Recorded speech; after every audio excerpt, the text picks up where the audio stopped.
And we begin tonight with Colorado's ambitious goals for vaccinations. In 1 month, the governor hopes to have 80 to 90% of people 70 and older vaccinated. And he also believes everyone ages 65 to 69 will receive their first dose in the same time frame. And more help is on the way. Polis announced today Colorado will be receiving an additional 9,000 doses every week for the next 3 weeks. So far, nearly 10% of all Coloradans have received at least a first dose. 59% of those ages 60 and older have gotten at least that first dose. Colorado will also see a boost from a plan announced by the White House today. Many doses will go straight to community-based health clinics. That will certainly help get more shots to vulnerable people who might otherwise miss out. The governor believes Colorado can be a true national leader in vaccinations. I won't rest until we're number one. We continue that every day. There are 50 governors in 50 states, all of who want to be number one. We all can't be.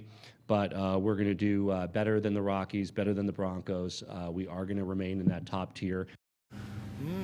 He's a sports fan. We have team coverage of these developments tonight.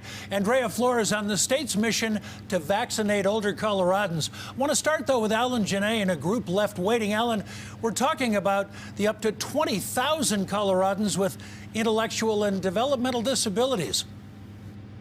And Jim, almost none of them have been vaccinated yet. I'm told by people who work with intellectually and developmentally disabled people every day that, in fact, sealing them off from the outside world, canceling day programs, has raised their anxiety levels massively, to the point where some are being more heavily medicated just to deal with the pandemic. Kennedy is 17. He finds glee in the discovery of a Scooby-Doo bank inside an ARC thrift store. Awesome. His father is CEO of the store, as an executive whose life was changed by Kennedy's Down syndrome. I fear for my son's life. His son is not yet eligible for the vaccine. Most people with intellectual and developmental disabilities will be at the back of the bus. They'll be in the last phase. Lloyd Lewis says studies show people with intellectual and developmental disabilities who often have other medical issues die more frequently of COVID. It tugs at your heart that we as a society aren't doing everything we can to prevent even a single death. He is not less valuable than anybody else. Betty Lehman expresses frustration as her 32-year-old nonverbal son Eli makes another puzzle. He doesn't understand that you're not supposed to touch people or be afraid of people who might be sick or coughing on you. He just can't stay safe on his own. Eli's been coming to her house while his day program is shut down. Are we effectively then locking up people with developmental disabilities because of COVID?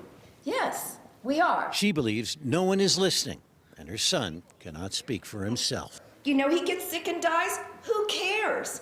Good, you know, and that is a horror show of a broken value system.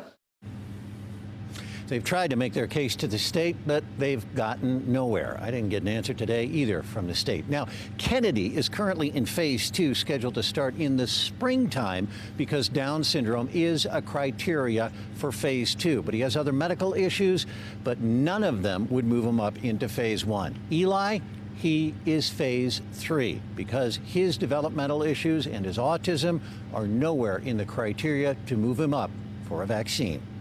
In Denver, I'm Alan Janae, covering Colorado First.